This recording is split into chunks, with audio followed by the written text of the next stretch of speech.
Okay, I'm back here again. I thought I'd do a quick video update when I'm at here. It's probably been about 6 weeks since that last video I showed you. I haven't been near this truck at all. I'm just getting all my other stuff ready to be sold and get out of here. It's just my normal recovery truck. I'd done a video on kingpins on it, and I showed how the bushings had worn out. Exact same thing again this year for the test, because I'm bringing it for its DOE, and the axle had a hole where the kingpin goes through the axle. It had worn out, so the bushes, even with good bushes in the hub, the wheel was still wobbling in the axle, so I had to change out the axle in the truck. And just getting all my other stuff ready to get sold now. Just things are starting to pick up here again, so I'm just back on this again now, and I've everything in now to finish this. So what I want to do is just get this rolling, get it spun around, do all the stuff in the front, and then get the body on and just start getting it wired and on the road. I need to have it on the road in the next month here or so, because hopefully if that yoke passed the test at the end of the week, I've booked in for Friday, today's Wednesday, it'll be up for sale, so I won't have a truck, so I need to at least have this one running. I was on about people at home doing these hubs and brakes themselves.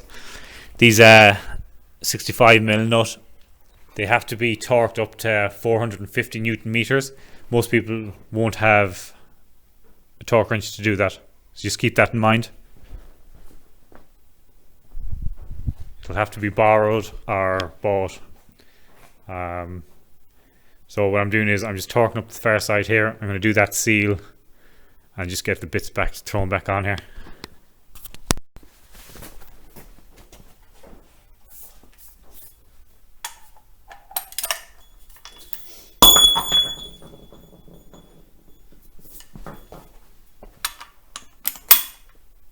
First one is 200.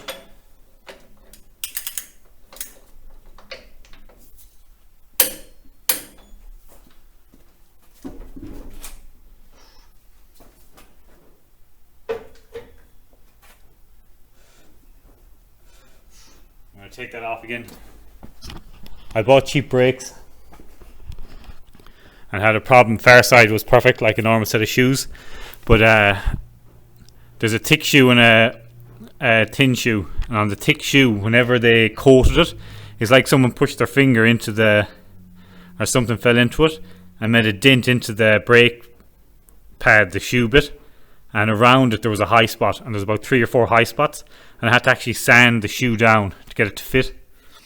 And I thought I had it on there, just that first little torque there now, that's tightened it up again, so I'm going to take it off and resand it just to get it on there and get this thing on the road.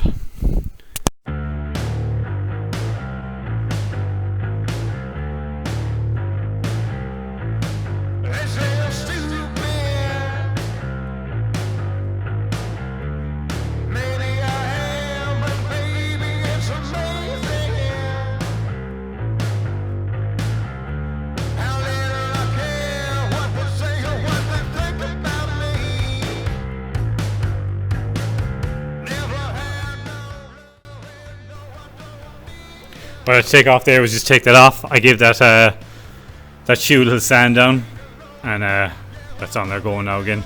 So here, what I want to do here is just give this a little tap down here to lock it in place. Once I've that done now, I'm going to clean all this off. I don't have a gasket for it, I'm just using a gasket sealer. I'm just going to do 2 sides and lock, tighten, bolt them up.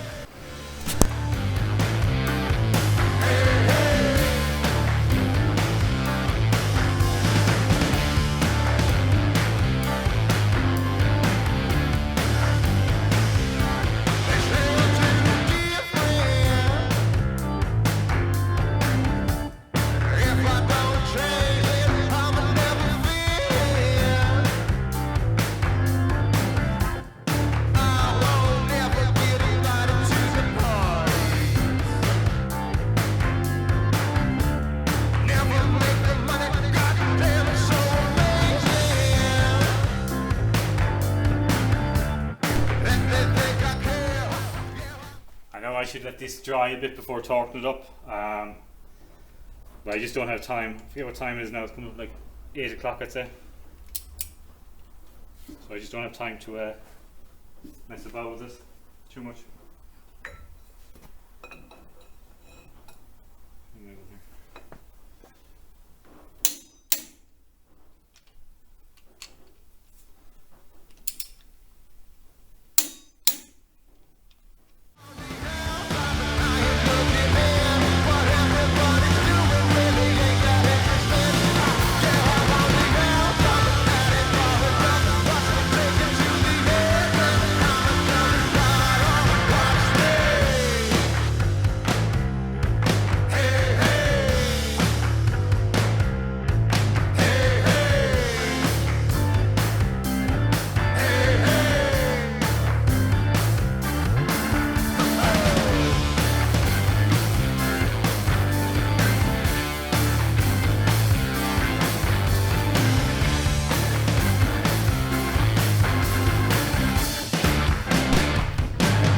is that on. I wanted to get that on and let it dry overnight before I put any oil in the axle. Next thing is just this seal. I might do that tomorrow. I've had enough for today. And that'll be it. All I'm going to do is throw the shocks, the anti-roll bar on, and give it a quick wire wheel in the paint and out the fucking door with it. Just want to get it turned around.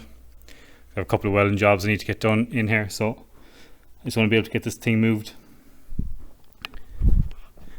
Anyone watching these videos that have watched more than one and is coming back who hasn't subscribed, I was just looking at it. I think only 10% of people who watch these videos have subscribed. It just helped the channel a lot just if you hit the subscribe button. I'm going to leave that one there for now, and I'll be back hopefully tomorrow a bit earlier, and I can get just get this all done. Get it out here. When I get it spun around, I want to get the engine cleaned out. Just I want to do an engine flush on it. Just get all the oil and shit out of it. And after this video, the next video will be just what you need and don't need for the face conversion. Then the video after that then is the body going on and the wiring. Because I have fuck all wiring to do there. All I'm going to do is cut that, and I'll work it out when I get up to the next bit. These are the old U-bolts. I haven't changed them around yet. I'm going to leave them in there just see what it looks like when I get the body on and stuff. I just want to see what it rides like, and I'll change it as I need. And I can put the new ones in until I know what springs I want in there. Because if it's still not what I like, I still might just take them out and put in the airbags, because I have bought airbags. But yeah, that'll be for later on. Because if anyone knows, yeah, they're the old ones. I said don't use them. Right, so I'll leave that there. Hopefully tomorrow back again.